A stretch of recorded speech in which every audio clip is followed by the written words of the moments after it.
말씀드릴 내용은 제목으로서 카이랄 살렌게 총매를 이용한 고순도 광학 활성 화물의 합성이라는 제목을 썼는데 실제로 너무 광범위하고 이 중에서 반응이 한두 가지가 아닌데 실제적으로는 HKR이라고 하는 하이드롤리틱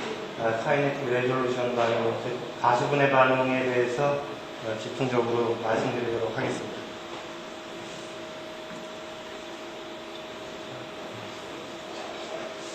같이 일한 RS텍에 대해서는 지금 현재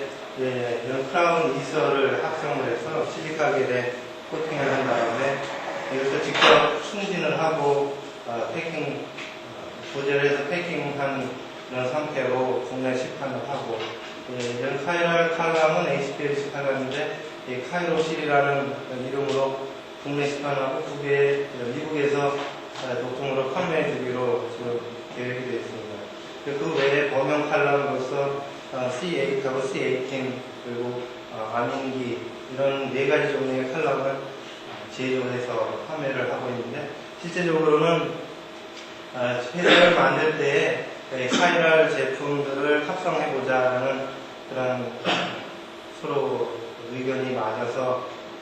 RS텍이라는 회사를 만들게 되었고 이 크라운 이서는 알브리지에 납품을 해서 금년도 포함한 카탈로그상에 이제 등록이 되는 걸로 알고 있습니다. RS텍에서 계획을 했던 그런 카이랄 중간체들은 여러 가지가 있는데 에피크로히드린이라고 하는 이런 분자하고 또 제목에서 말씀드린 살렌 총매를 만들기 위해서 다이아민 화합물들 그리고 솔트 그 외에 몇 가지 의약품이나 또는 카이랄 중간체들을 제조 시판하려고 했는데 현재는 모두 개발이 끝나 있고 필요에 따라서 양산할 그런 계획이 있습니다. 그 중에서 먼저 카이랄 제품에 대한 간단한 서론을 말씀드린다면은 타리도마이드라는 그런 약품이 처음에 1960년대에 시판이 됐는데 라세메이트로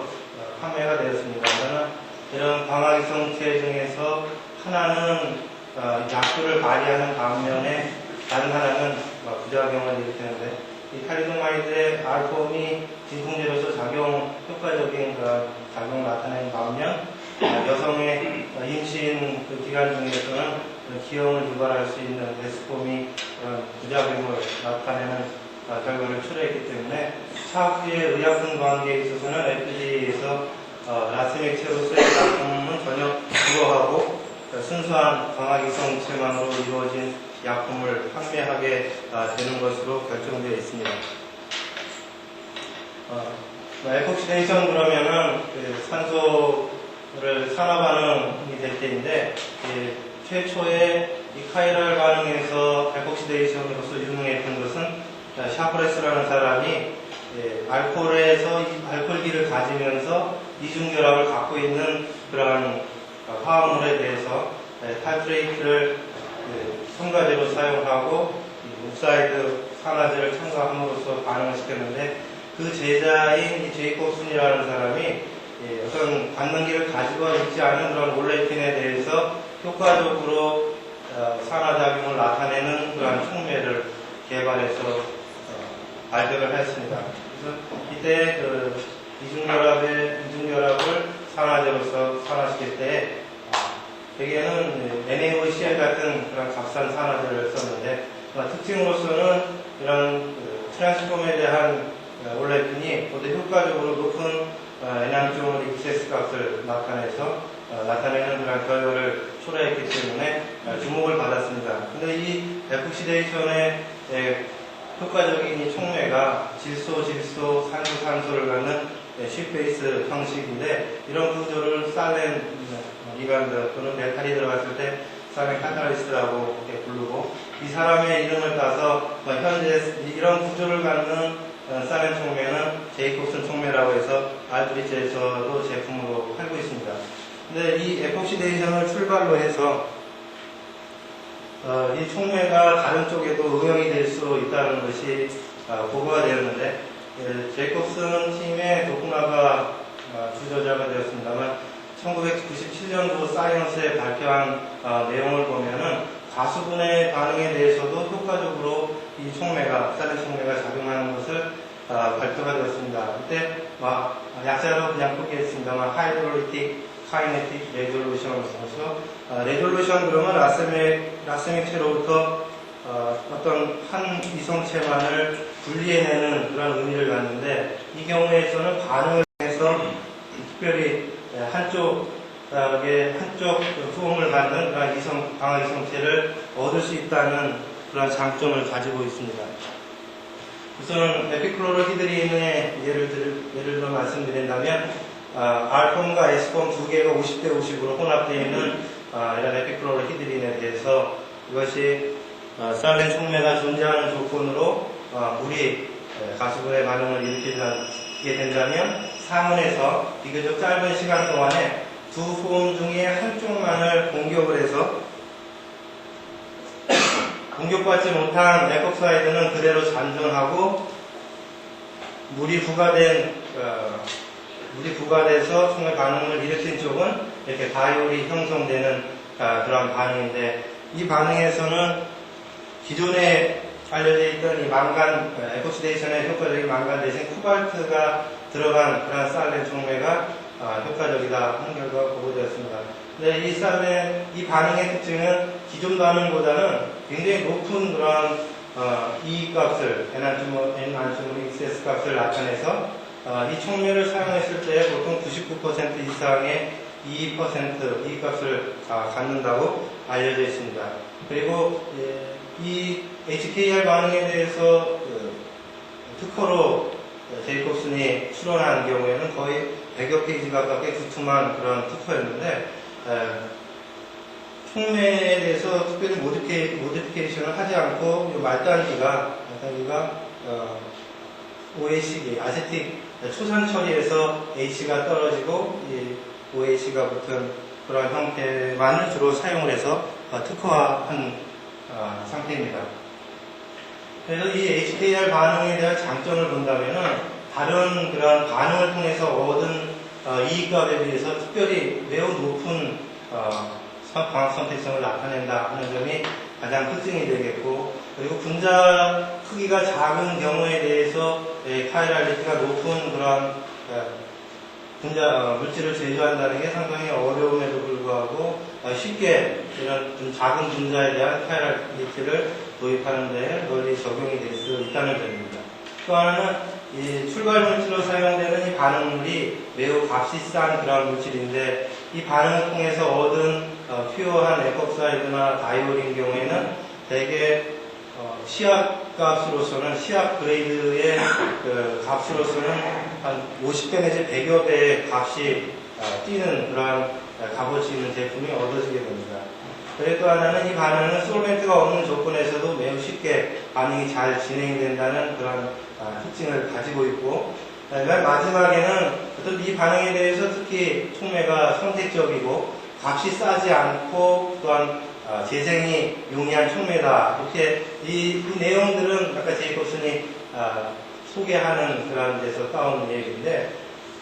이 공정을 공업화시키기 위해서는 거의 대부분의 값이 이 촉매 값이 들어가기 때문에 어떻게 하면 촉매를 재생을 하고 촉매를 값싸게 만드는가가 이 전체 프로덕트의 값을 낮출 수 있는 하나의 방편이 되는데, 실제적으로 값이 싸다고 했지만 이 공정에서 많은 부분을 차지하는 그러한 비용은 촉매 제조에 들어가고 있습니다. 뒤에 말씀드리겠지만은 재생은 가능한데 조금 이 반응에서 귀찮은 그런 처리를 해야 된다는 점이 내포되어 있습니다. 그래서 특허 중에서도 제이콥슨이 한 줄 정도 재생에서 문제가 있다라는 것을 언급을 했는데, 그 외의 것은 실험을 한 사람들만 좀 느낄 수 있는 그 단점이 포함이 되어 있습니다. 이 에피클로로히드린의 응용은 이 카이랄 ECH를 중심으로 해서 여러 가지 물질들이 이렇게 유도가 될 수 있는데, 현재 국내에서 LG하고 삼성 정밀에서 이렇게 접촉을 하고 있는데 이 자체는 저희들이 만드는 것으로 하고 이 주변에 유도체들에 대해서 좀 관심이 많이 있습니다. 삼성 정밀에서는 이미 지금 카르니틴을 만들고 있는데 이 카르니틴은 이 ECH를 출발 물질로 해서 만들게 되면 거의 촉매 반응이 아닌 그러한 단순한 쉬운 반응으로 카르니틴을 만들 수 있는데 현재는 ECH가 제조가 되고 있지 않고 또 따라서 값이 비싸기 때문에 이걸 출발 물질로 해서 카르니틴을 접근할 수 있는 방법이 없어서 다른 방법을 통해서 우회해서 현재 생산을 하고 있습니다. 그 외에는 여러 가지 에이즈 치료제라든가 또는 많은 물질들의 기초 원료가 될 수 있는 중요한 화학물이고 또 ECH를 라세믹 ECH를 가수분해시켜서 두 생성물로 얻어지는 이 다이올인 경우에도 역시 마찬가지로 응용성이 매우 큰데 반응은 그러니까 어느 쪽을 얻을 것이냐에 따라서 최종 제품의 카이랄리티를 조절을 해야 됩니다. ECH를 얻게 되면 이 반응이 반반 섞여 있는 그 혼합 반응을 해서 한쪽을 공격을 하는 쪽이기 때문에 더 익세스하게 반응을 시키게 되면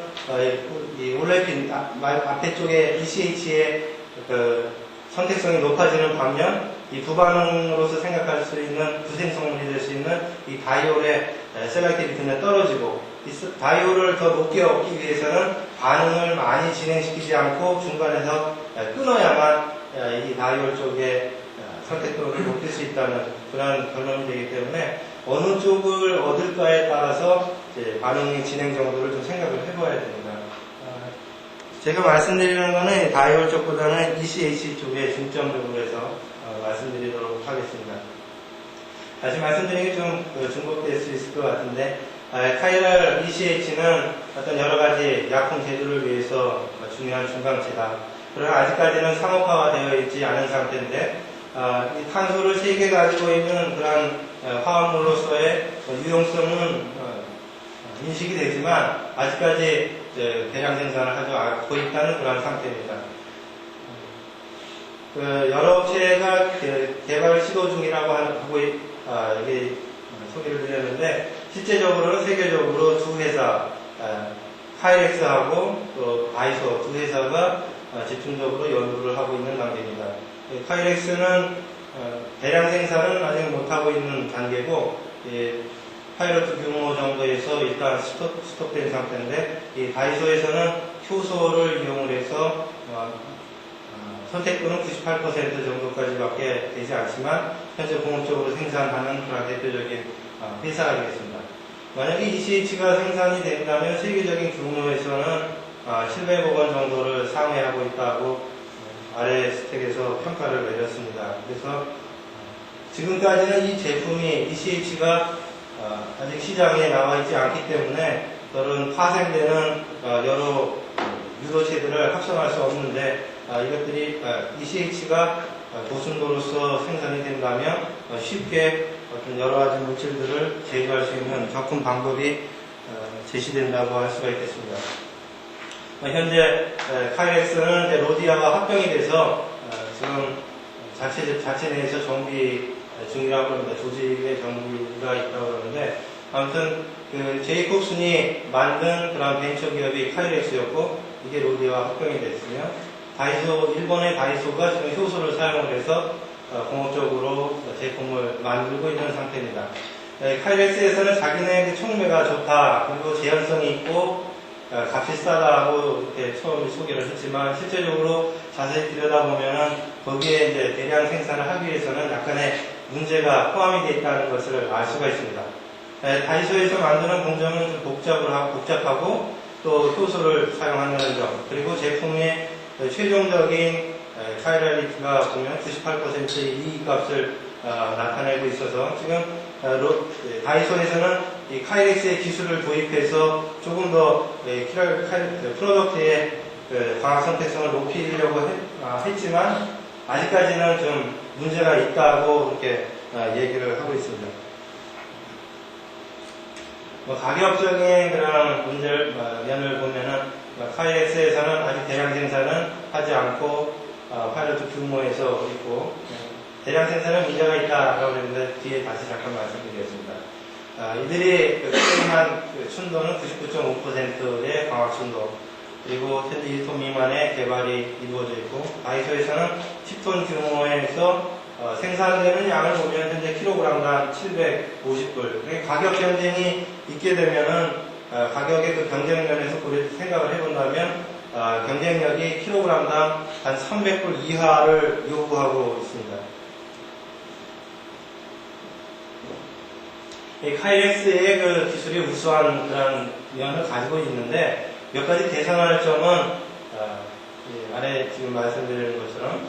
이 처음에 구조적으로 코발트 살렌에다가 이 아세테이트기를 붙였는데 이것이 결합력이 약해서 그런지 반응하게 되면은 이게 끊어지게 됩니다. 그리고 이 삼가 상태의 코발트가 이가로 환원이 되면서 액 중에는 산성을 띠게 해서 즉 초산이 떨어져서 남게 되는데 재차 이 촉매를 쓰기 위해서는 재생하는 과정에서 다시금 초산을 처리해서 붙여줘야 되는 그러한 단점이 있는데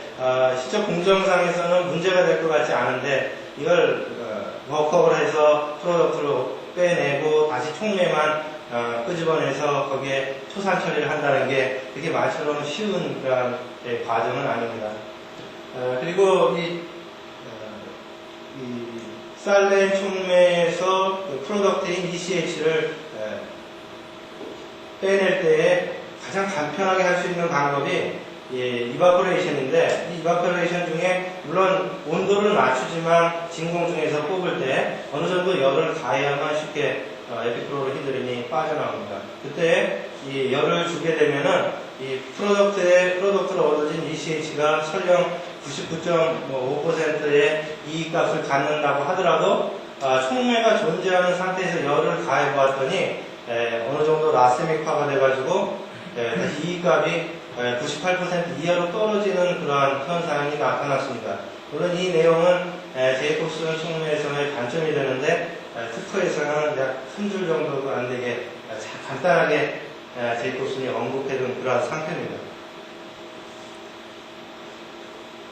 그래서 이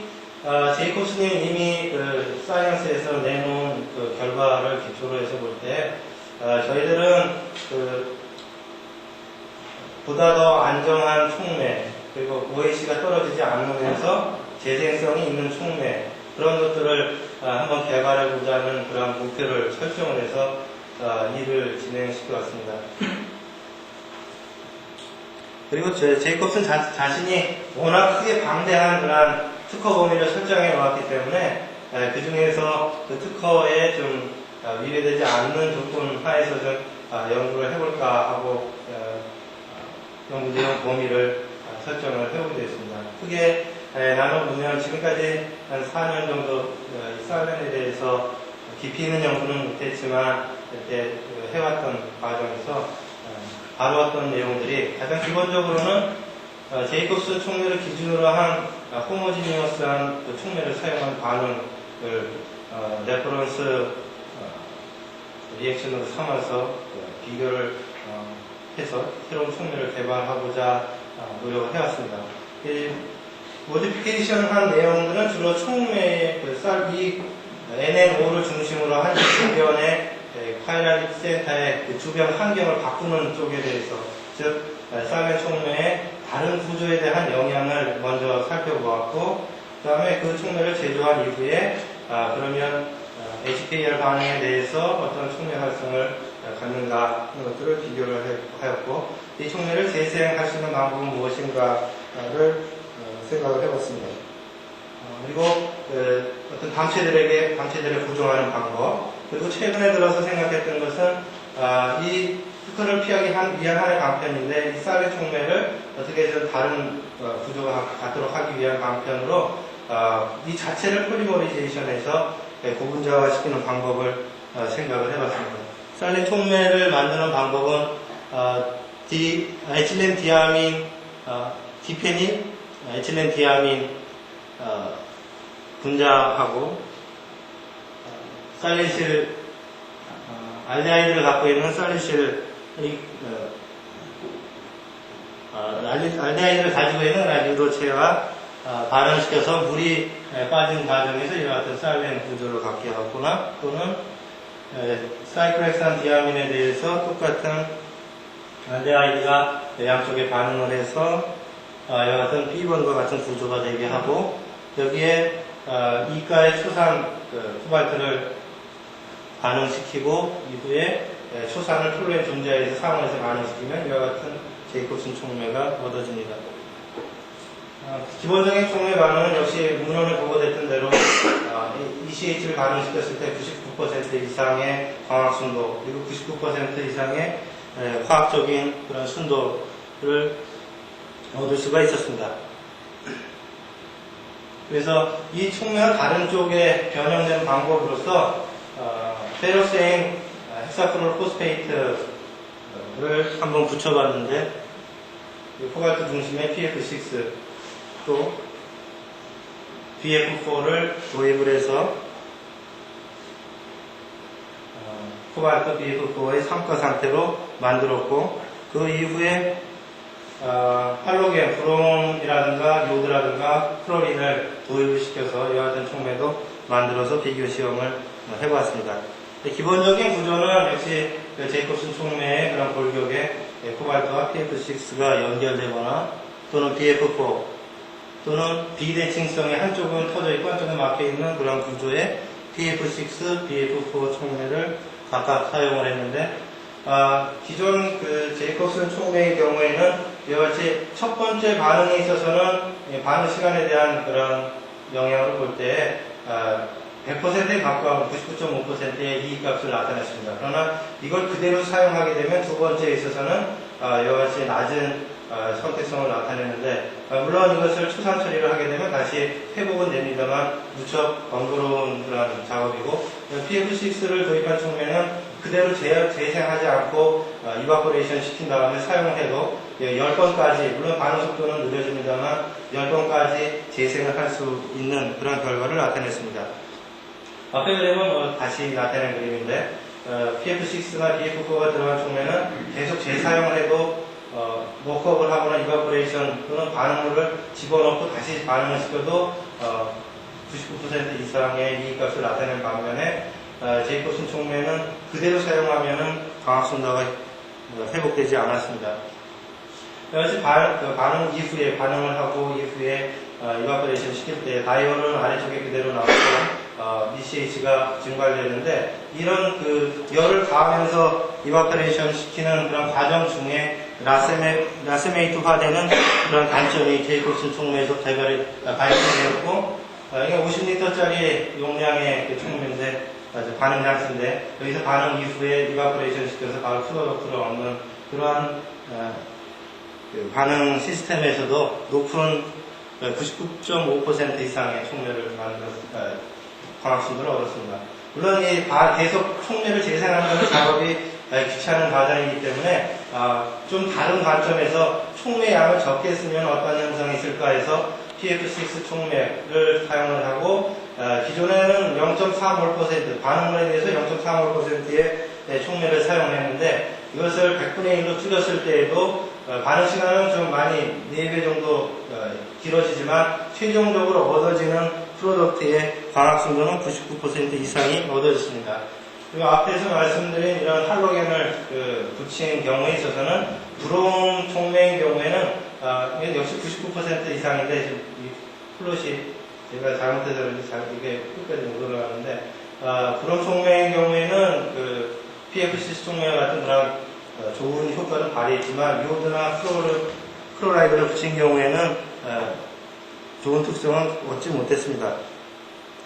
앞에 반응에 대한 결과에서 사용한 촉매들인데 코발트와 브롬, 코발트 클로라이드, 코발트 아이오다이드를 각각 붙여서 사용을 했습니다. 근데 브롬 촉매의 경우에는 100% 가까운 그런 초기에 이익값을 나타냈지만 이걸 반응 시간을 더 연장시키게 되면은 이렇게 이익값이 떨어지는 즉 라세믹화되는 그런 단점이 발견되었고 PF6인 경우에는 반응 시간을 지체해도 그대로 높은 선택도를 유지했습니다. 물론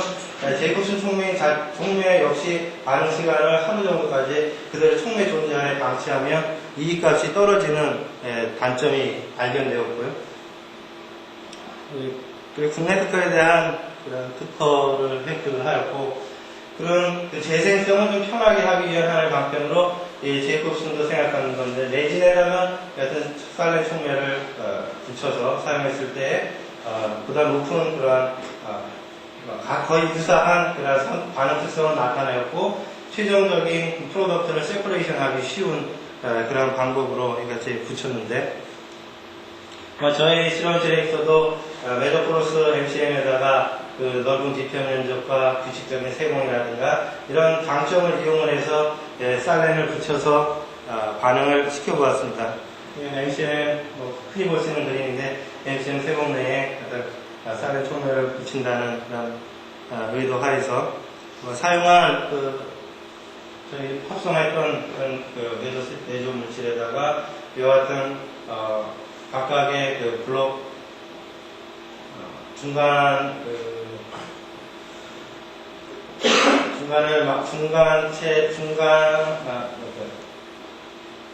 단계 이렇게 붙여나갈 수 있는 화합물을 합성을 해서 실라노를 중심으로 해서 이와 같이 알데하이드, 아민과 알데하이드, 또 아민, 디아민, 알데하이드 이렇게 붙여서 살렌 구조를 만들어서 세워진, 표면에 대해서 이렇게 세워진 꼴, 또 표면에 대해서 이와 같이 옆으로 누워있는 꼴과 같은 촉매를 만들어서 사용을 해봤습니다. 이때 두 카메라 센터에서 어떤 특별히 변화가 없는 관계 때문인지 반응에서는 차이를 찾아볼 수 없었는데, 이 MCM에서는 단점이 물론 반응 이후에 프로덕트 세퍼레이션이라든가 여러 가지 장점은 있는데, 반응 중에 MCM 물질이 자꾸 부서지는 그런 단점 때문에 재생이 4회 이상은 그렇게 하는 것이 용이하지가 않았습니다. 그리고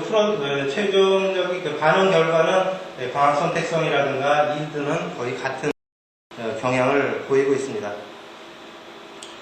제이콥슨이 제안한 그런 메커니즘은 에폭사이드가 한 분자의 살렌에 흡착이 되고, 그리고 물 분자가 흡착이 돼서 이 두 개가 협동작용에 의해서 다이올이 형성되고 공격받지 못한 이 에폭사이드는 그대로 잔존한다는 메커니즘을 나타냈기 때문에, 제 생각에서는 그러면 살렌이 농축되어 있는 그런 조건에서 반응을 시키는 것이 좋겠다라는 그런 하나의 아이디어를 생각을 하고, 이와 같은 두 개의 알데하이드를 갖는 다이모 알데하이드를 만들고 합성을 했습니다. 그리고 여기 디아민을 붙여서 이것이 폴리머리제이션이 일어날 수 있도록 반응을 시켰는데, GPC에서 얻은 그 분자량은 약 10,000 정도의 그 분자량인데, 이게 한 500 정도 되니까 한 20개 정도가 붙은 꼴입니다. 그러나 이게 말단계에서 끊어졌는지 환영으로 이어졌는지는 정확한 정보는 없고, 아무튼 분자량 10,000까지에 해당하는 올리고모 형태의 살렌을 만들었고, 또 역시 덴드리머 타입으로 이렇게 연결될 수 있는 그런 그 살렌, 폴리머형의 살렌을 만들었습니다. 이것을 템으로 찍은 사진인데, 특별한 정보는 말씀드리기 곤란하고, 이 폴리머리 살렌을 이용해서 알피크로리트딘이라든가 또는 스타이렌 옥사이드나 또는 원헥센 옥사이드를 가수분해 시켰을 때 기존에 나타냈던 호모지니어스 촉매와 갖는 그러한 광합성 특성을 그대로 나타냈고, 반응 시간도 그렇게 길지 않은 그런 형태를 나타냈습니다. 그리고 장점이라고 할 수 있다면, 이것들 반응 이후에 세퍼레이션이 워낙 쉽기 때문에 프로덕트를 액상으로 얻고, 다이올은 물에 쉽게 용해되는 관계로 에버퍼레이션 시키거나 물로 워크업해서 프로덕트를 얻을 수가 있었습니다. 이것은 폴리머리 살렌을 그냥 지금의 주제와는 다른데, 에폭시데이션 반응에 적용을 했을 때에도 문헌에 보고되어 있는 이 모노머릭 살렌과 거의 유사한 그런 선택성과 촉매 특성을 나타냈습니다. 이 경우에는 가운데 그 CH3, 탄소 하나가 더 결합되어 있는 형태로 리니어한 폴리머리 살렌을 만들었을 때에도 같은 그런 촉매 특성을 보였을 뿐만 아니라 재생을 하였을 때 5차례 재생한 관계에 있어서도 이익값이 99%를 그대로 유지하는 그런 촉매 특성을 보였습니다. 지금 결과를 요약해서 말씀드린다면, 제이콥슨이 만든 그런 촉매의 단점을 보강하기 위해서 PF6나 PF4를 도입한 그런 새로운 촉매를 개발했고, 이걸 미리 도입한 촉매를 이용해서 HKR 반응을 통해서 높은 그런 애낭증으로 익세스 값을 얻는 그런 반응을 테스트해 봤고, 그리고 새로운 그런 하나의 촉매로서 이런 폴리머릭 형태의 그 촉매를 만들어서 연구를 수행하고 있습니다. 그리고 아까 말씀드렸던 제이콥슨이 제안한 그 메커니즘을 기초로 했을 때 두 개의 분자가 서로 협동작용을 일으킨다는 그러한 관계로 그런 메커니즘이 적용된다는 그러한 것을 기초로 해서 현재는 두 개가 붙어있는 살렌, 다이머릭 형태의 살렌을 만들어서 연구를 시행하고 앞으로도 그쪽을 좀 더 해볼 생각입니다. 경청해 주셔서 감사합니다.